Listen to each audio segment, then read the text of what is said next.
I believe we have a great opportunity to grow this business. We are dedicated really to the channel for the first time in a long time, I'll say, so really excited to be here today with all of you. So, Steve, do you want to join me? And maybe introduce yourself. I know you're getting caught up with Sean. You guys are probably geeking out right now. Well, let me bring you on stage and maybe introduce yourself. And we can talk about why we're here this morning. All right. Well, thank you, Carl, and thank you, Mike, and for the opportunity to spend a little bit of time with you today. My name is Steve Miller. I'm Xerox's Chief Digital Officer, and Sean's update was really pretty fascinating. If you live in the data world like I do, the idea of quantum computing is really a game changer, and it will redefine certainly my role, the role that we play at Xerox right now, and it's certainly exciting stuff. And that was a fascinating presentation, at least for me as a practitioner. That's what I was just talking to Sean about, because a lot of the technology that we use today is probably going to be pretty short-lived once quantum comes on. And I certainly hope Sean's right about some of those applications coming in the next 6 months or so. So I'm eagerly studying it as well, just as a practitioner. Right? So, at Xerox, I thought it would probably make sense to bring the conversation back to a little more practical application of today's data and AI technology. And I think that's where we are certainly in business doing now, and I think we have an opportunity to work with all of you. And as Karl talked about, and as Mike introduced us, yes, we are a 120-year-old legacy of print and copier company. And that business is going away, right, Karl? And but lately, the problems we are solving are all digital for our customers, right? So really, despite the name of our company being synonymous with print and being an actual verb itself, which is kind of interesting. I've been with Xerox for about 5 years now, formerly with Hewlett-Packard. The and digital piece of our business, the digital services and solutions business, really has the most practical application for solving the office and business productivity problems that our customers are facing today. And just as Sean spoke about, those are all data problems generally. So I'm going to share 3 practical use cases that demonstrate the technology, but also talk about the specific problem we are solving for our customers. And of course that involves some data, but talk about the metrics that are moved, talk about how we implement it, and then finally how we can work together with you to expand the business. Sounds great. So, be a great opportunity, like Steve just said, we're going to bring some use cases. You can really go and take it from words on a slide to actually what you actually do about it every day. So, so looking forward to the opportunity. And then I figured also you guys might be interested in hearing about the latest news that came out, right? So we will talk about print. Print is still alive and strong, Steve. Yes, Come on. Yes, it is. Right? So exciting times, right? We recently announced our desire to acquire Lexmark. A lot of people have asked me about it. Why? A couple of obvious reasons, right? So we declared, and you guys know in the M&A space, you never know what deal is done until it's done, right? But so not knowing when this deal actually gets done, we committed about a year ago to really make a splash in A4. We know the market's going to A4. I've shared several times, the only segment of the growing our industry right now is A4 color MFPs. That's where the market's going. And we just weren't relevant in that space. So through marketing, demand gen, brand awareness, you might have seen recently we've invested with Aston Martin in Formula One racing. We're really making a push to get out there and really enter the A4 space. Lexmark allows us to really fast forward that, allows us to penetrate some new markets in Asia Pacific.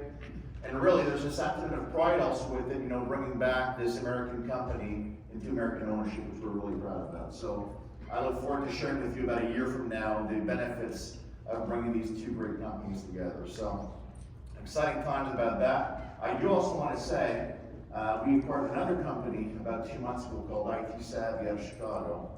IT managed service provider.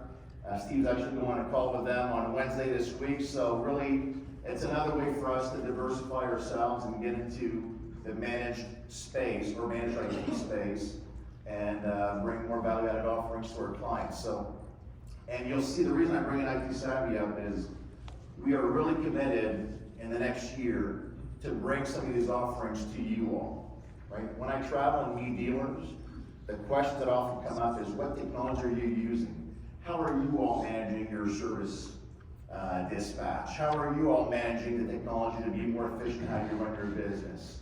How can we leverage some of the acquisitions you're doing? And those are the things we're committed to doing over the next year or so. So, why are we here? We want to talk to you about some of the trends that are happening. I firmly believe this industry is one of the most resilient industries there is.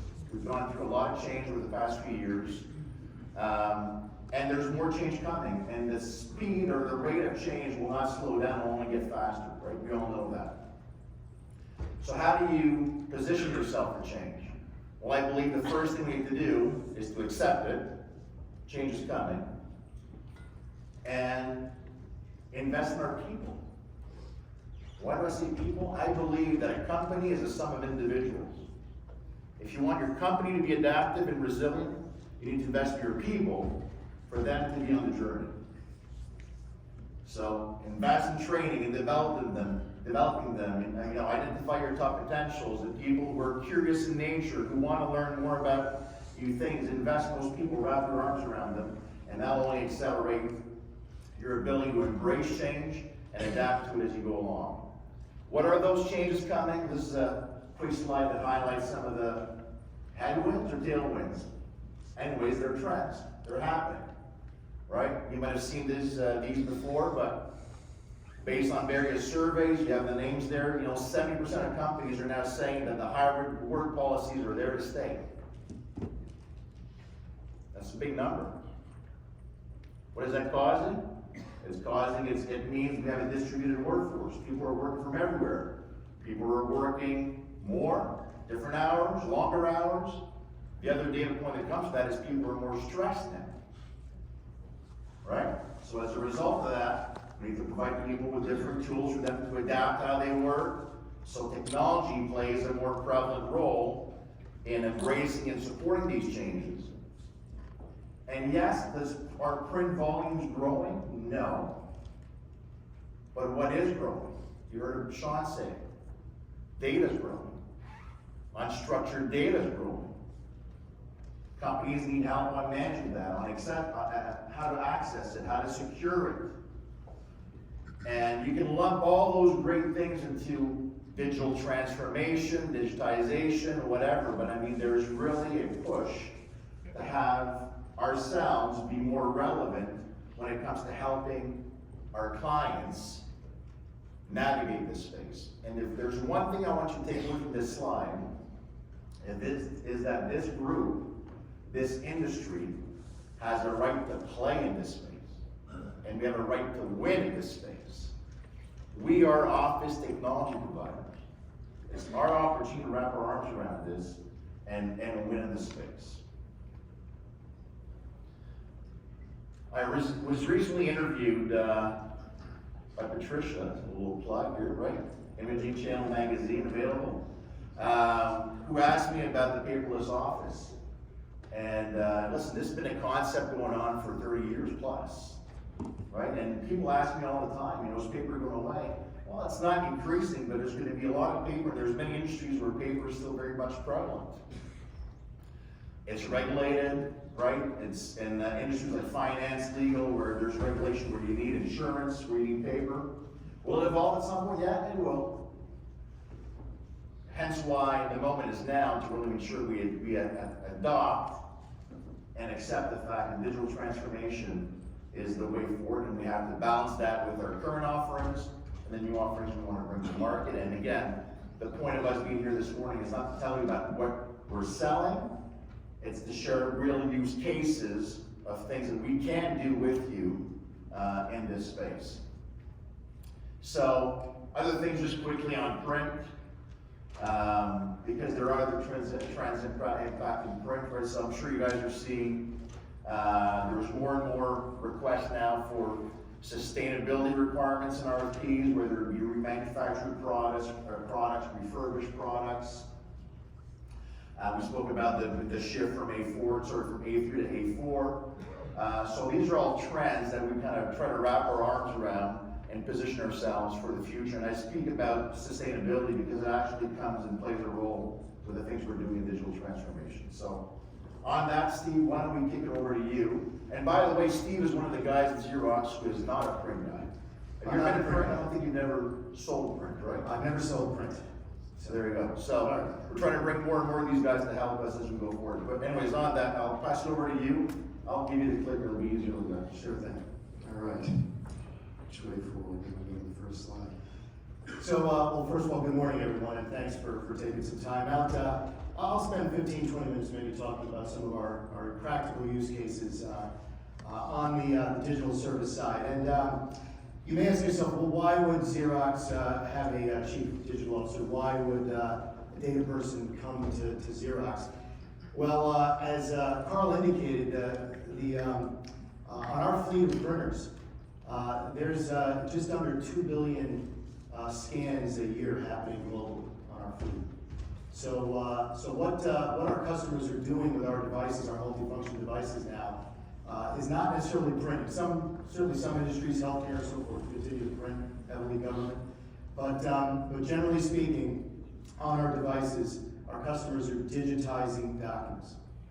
And so what that means for Xerox is, as a company that has long focused on creating value in office productivity, as Karl talked about in hybrid workplace, the solutions that we're bringing that drive automated value into the adjacent spaces in the office environment in a hybrid workplace these days is really where we see a high opportunity for Xerox. And to be perfectly honest, that is where our customers are asking us to add value. Xerox, again, is a trusted brand, and it's a trusted brand in driving and creating office productivity and office value. And just as the office has changed, so have the solutions.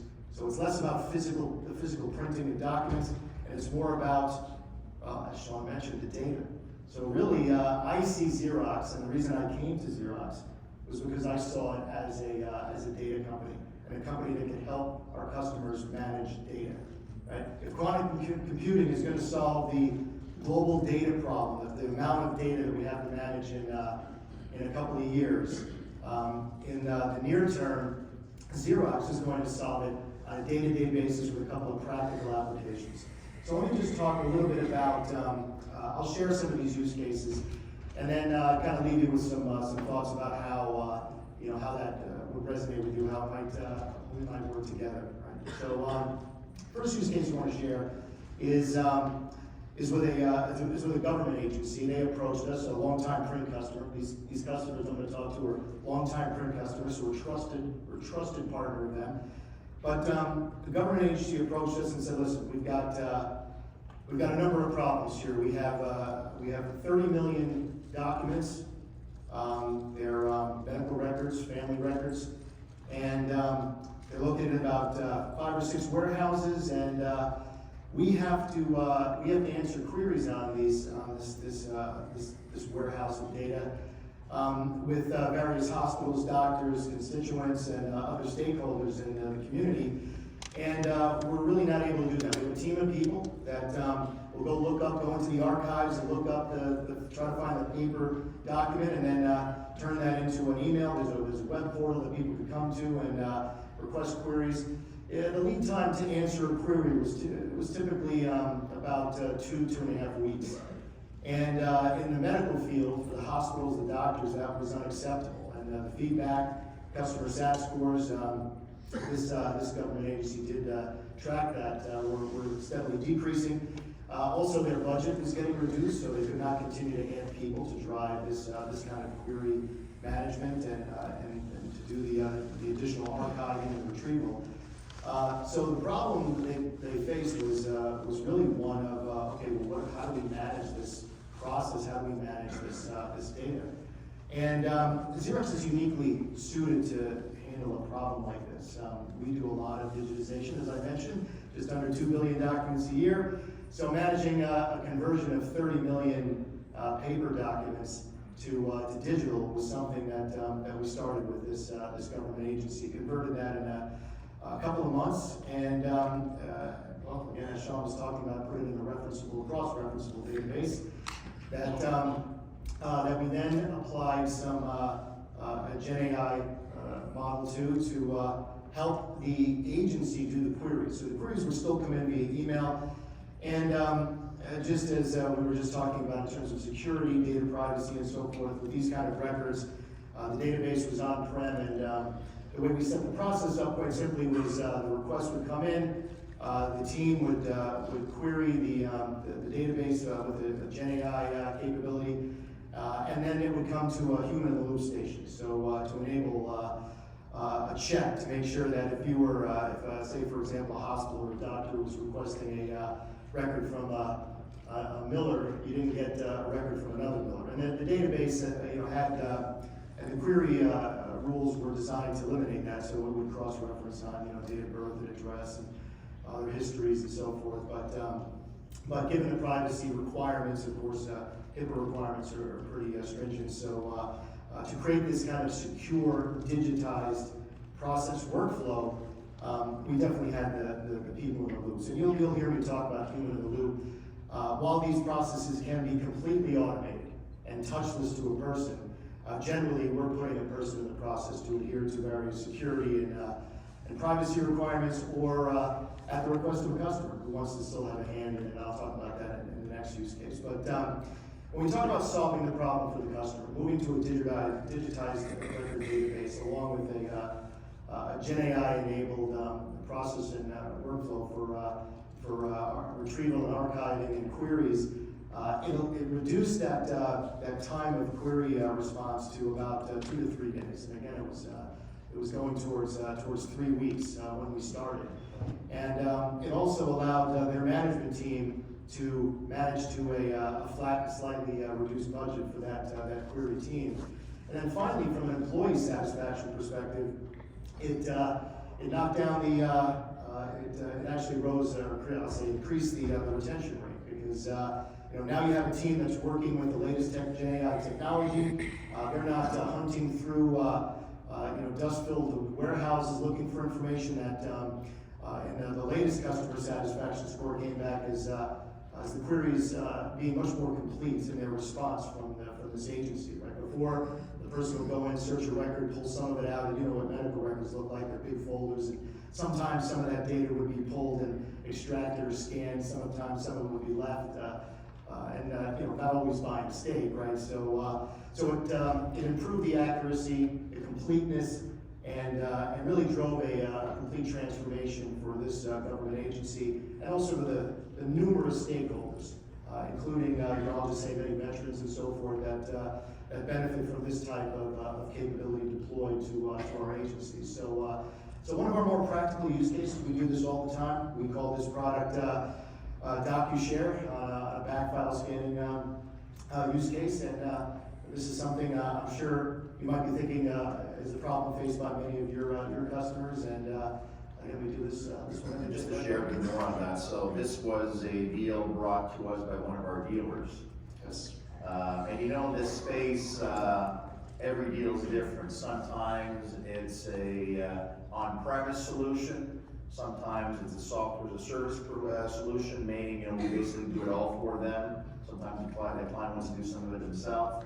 In this case, it's a bit of a hybrid. The dealer's doing some of the work locally on site. We're providing some of the work virtually through the cloud, through the support in our IP as well. But just to give you some numbers, so it's a 2-year deal, 2-year contract, and excluding the work the dealers do themselves, which we don't have insights to the P&L, but the work, our portion of it alone, is driving just underneath $250,000 of profit a year to that deal, or one deal, right? And in addition to that, it's really secured their relationship with that account, whereas I'd be shocked if that client even goes to market for the print side now, because that dealer is just so entwined in that business. So that's one example that we recently did.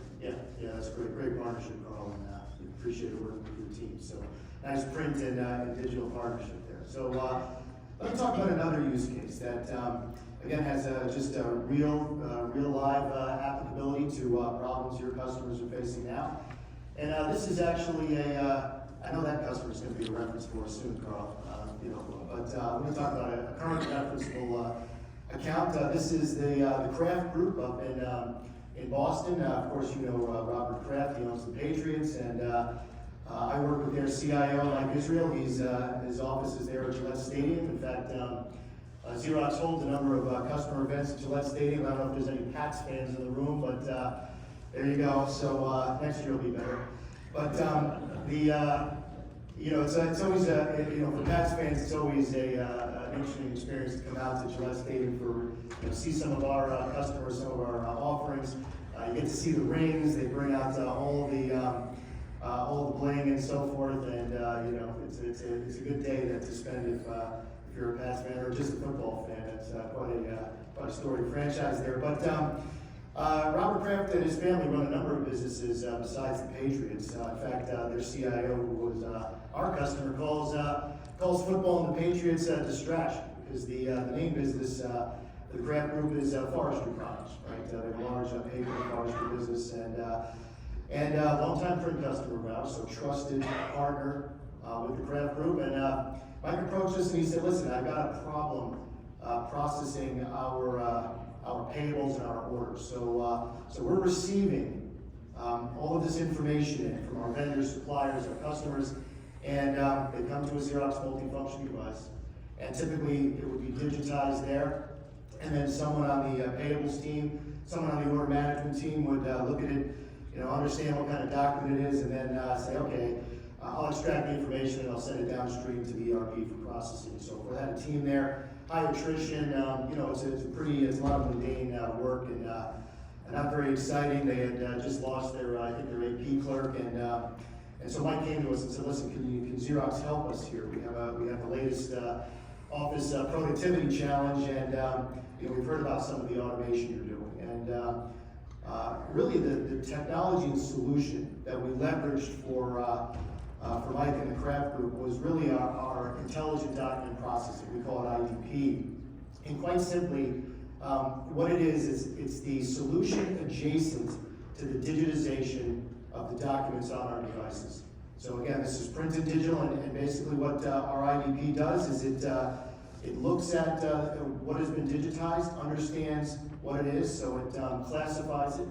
And one way we're able to do that better than anyone else is, again, I said that we scan just under 2 billion documents a year annually globally. And we train our large language models on those attributes. So when a document comes in, a business document, we can look at that and tell you exactly what it is. We don't need anybody to help us, right? Our technology can tell you exactly what that is. And so if it's an invoice, it can be routed that way. If it's a bill of lading and it needs to go to the factory, it can be sent that way. So that process is automated. So there's no one looking at that digitized document saying what it is.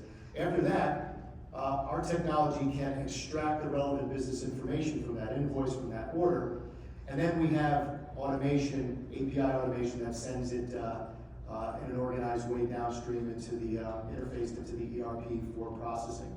Now again, you do not need a person to do that work anymore, right? It can be entirely automated.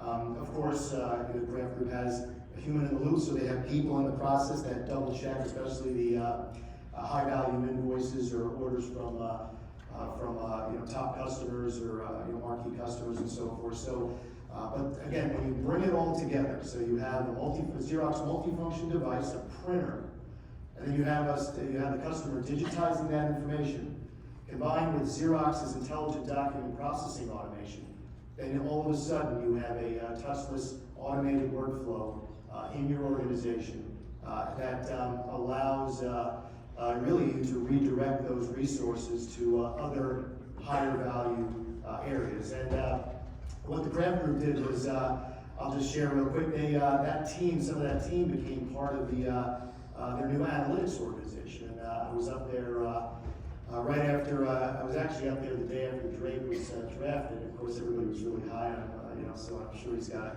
bright future there. But what the IT team and the leaders were most excited about was the analytics organization they were creating as a result of the productivity gain by automating these kind of tasks. And that analytics team went on to create models that optimize the food service delivery inside of Gillette Stadium real time during the game. So based on the customer's consumption patterns, the type of event, whether it was a Pats game or football or soccer, I should say, then you have a different type of food being consumed at different parts at different times and so forth. And that team created the analytics that optimized that solution in the warehouse. So don't think that these kind of automation solutions are chasing workers and eliminating jobs. It's really all about optimizing the workforce. And we certainly went into it with the critical thinking that, and that was actually the outcome. And that's what you get from working with some of these forward-thinking customers that are thinking about print and digital together. Right? So I think I'll share maybe one more use case, and then I'll turn it back to you, Karl, for some conclusions. So the last use case is one we just implemented, and it's as a data person, technology person, it's an interesting one for us, and we're seeing it more and more. So working with a construction company out of LA, and of course, due to the tragedies out there, we're going to be very busy soon. But over the last couple of months, we've been working with them, and again, a long-time trusted print customer, right? So they brought us in and said, listen, we've got another office productivity problem for you. We just changed all of our leave policies, and that they're contained in this about 60-page policy document. And we've created a number of brochures for our employees to understand the changes. We've distributed those, and yet now our small HR help desk had about 3 people on it. Internal HR help desk is swamped, is overwhelmed. We can't answer the queries, and they're not fluid enough in the policy changes, so we're really struggling with this.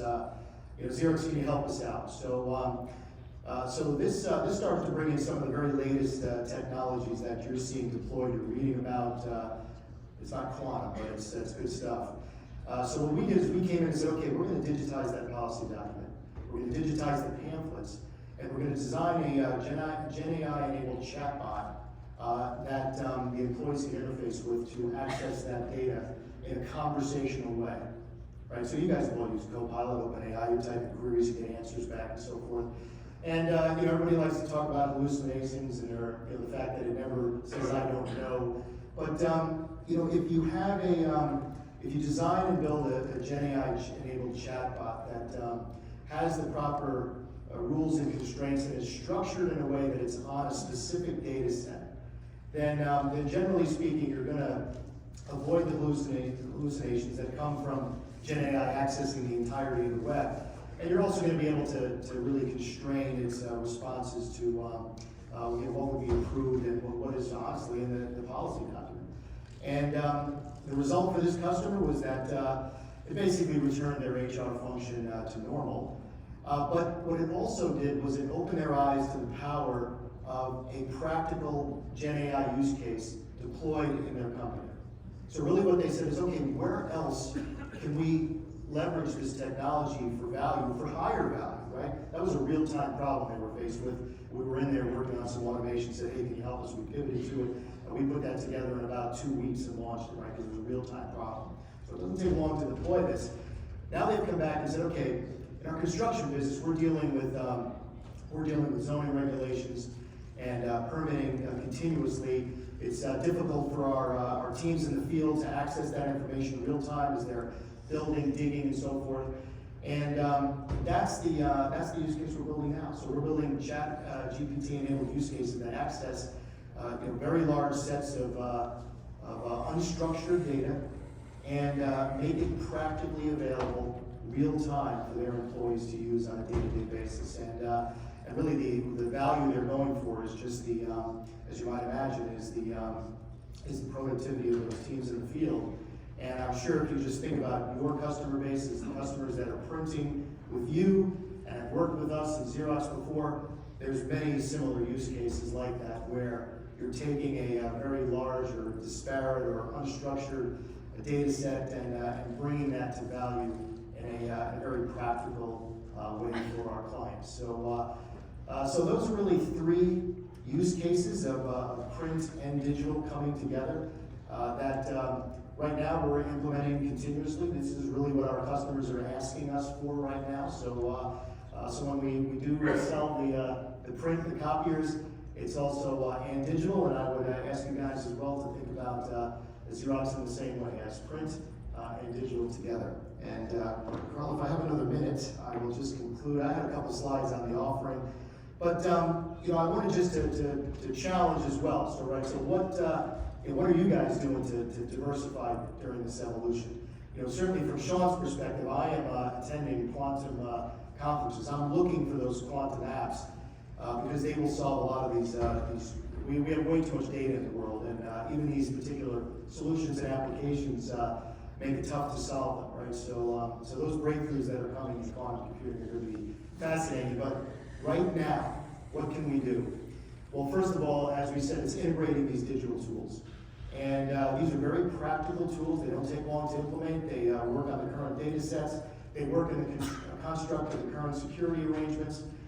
So they're quite practical to implement to solve these kind of data problems right now. So that's the first challenge. I would say we also sell these as solutions, as SaaS products, right? So a lot of these solutions are subscription-based, volume-based.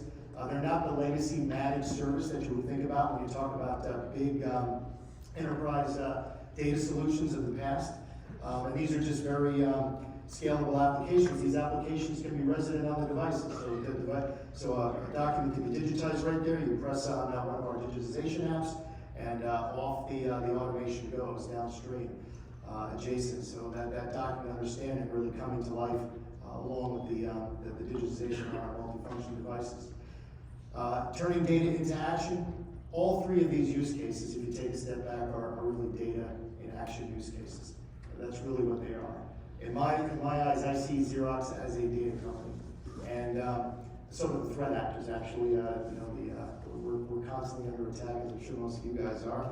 But I'll leave you with one last challenge, and that is Xerox's role in the evolution. I think when you think of quantum computing and the fifth industrial revolution, we heard about that yesterday. It's certainly a revolution for I think many industries, many companies. For Xerox, that has really specialized for the last 120 years in driving workplace and office productivity.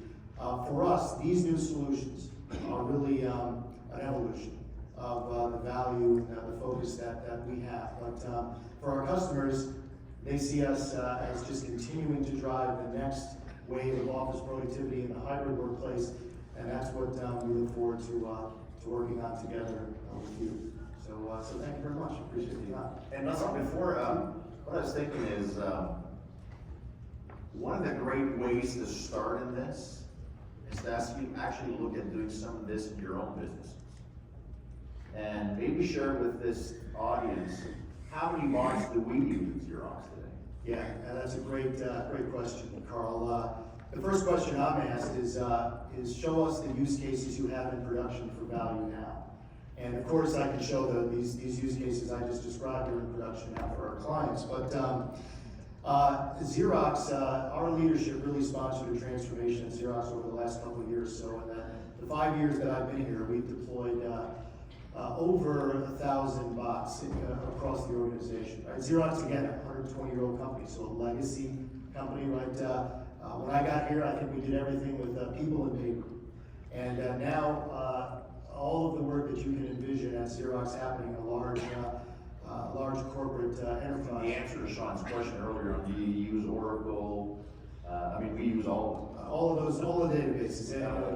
AWS and Azure are our primary data sources with Snowflake, and we have all our coders and so forth. And Gen AI is changing the role of the Python coders for sure. And I'm a Python coder myself, so it's definitely changed the way we think about coding. But it's actually made it easier, if you will. So that's that.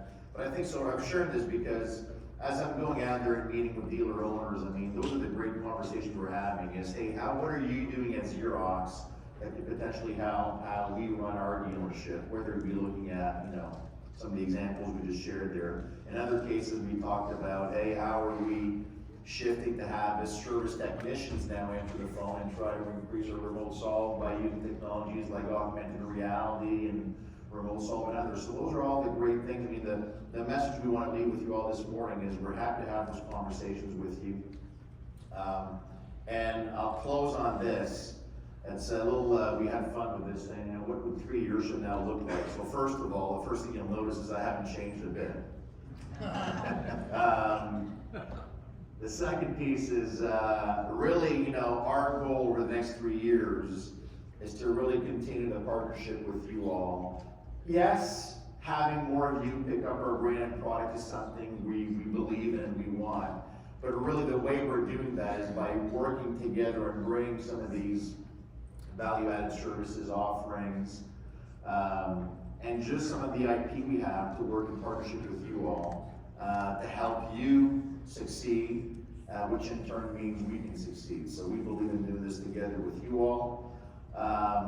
And listen, I thank you for your attendance this morning. I hope this was valuable, and I wish you a good rest of the conference. But thanks, Steve. Thanks for coming up.